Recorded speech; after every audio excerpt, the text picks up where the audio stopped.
Como vai, pessoal? Tudo bom? Eu já comentei com vocês em algumas ocasiões sobre o leite de uma maneira geral.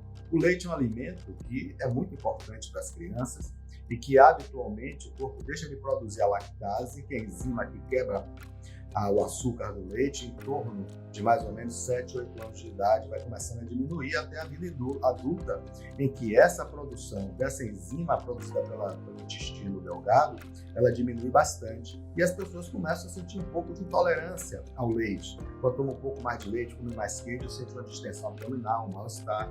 Mas o leite não tem só esse problema.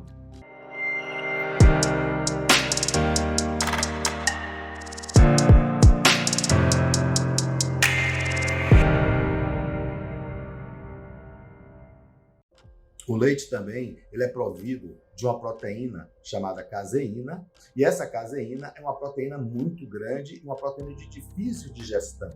E para completar, essa caseína de difícil digestão é porque é uma caseína vinda da vaca. A vaca tem uma caseína que foi feita para que seus bezerros consigam quebrar.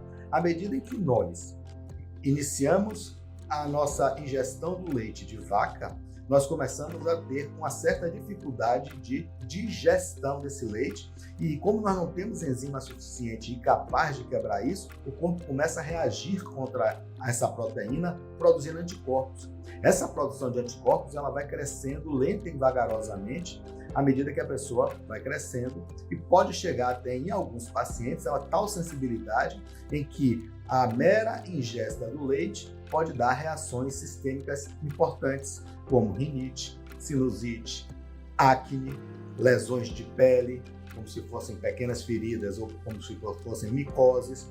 Pode dar também exantema, aquela sensação de coceira, de alergia importante, em raros pacientes, inclusive, falta de ar e asma. Então, o leite, em alguns pacientes, faz muito mal, principalmente aqueles que, com o passar do tempo, desenvolvem uma sensibilidade muito grande à caseína. A caseína do leite que tem na mãe, quando a mãe amamenta o seu filho, a mãe humana, é uma caseína do tipo A2, é uma caseína mais fácil de digestão, onde o corpo do bebê e o corpo do ser humano tem mais capacidade de digerir essa caseína, ou seja, essa proteína. Já a caseína das vacas, de uma maneira geral, principalmente das vacas leiteiras que produzem muito leite, que são as vacas holandesas, é um tipo de caseína chamada caseína A1. E a caseína 1, ela sim é que causa todos esses problemas, porque ela foi feita para o bezerro e não foi feita para nós.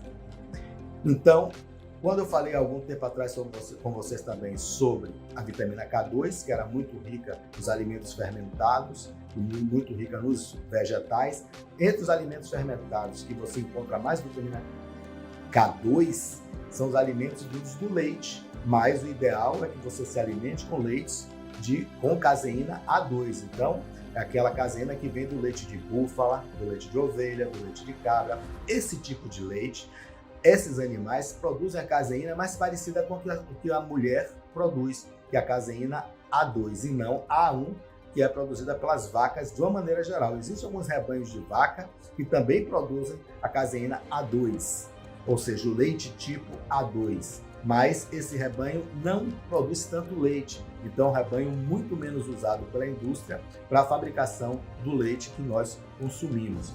Se encontrarmos leite de cabra, leite de ovelha, leite de búfala ou seus derivados, para a ingesta humana é muito menos ruim, é muito mais salutar. E essa é a orientação que eu dou para vocês. Se forem comer leite ou derivados, laticínios de uma maneira geral, procurem escolher os leites que vêm de animais que produzem a caseína A2, ou seja, os leites A2. Até então, no nosso mercado, não havia essa possibilidade. Hoje, porém, uma fábrica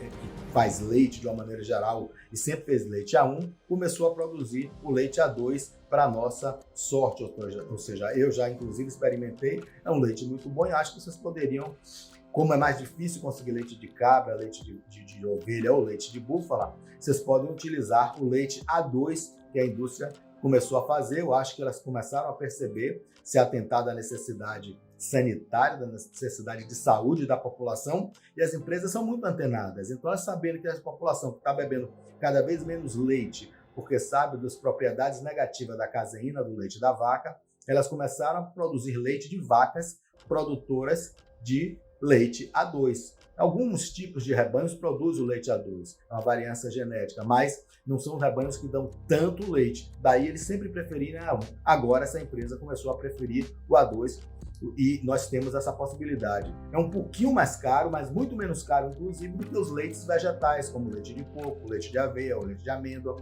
que custa 3 vezes mais do que o leite normal de vaca, e esse custa R$1 ou R$2 a mais do que o leite normal de vaca. Então acho que vale muito a pena, procurem no mercado o leite de vaca do tipo A2, se forem tomar leite, mas a preferência sempre é diminuir o leite e procurar usar mais os leites vegetais. Tá bom, pessoal? Espero que tenha esclarecido um pouquinho. Um abraço a todos.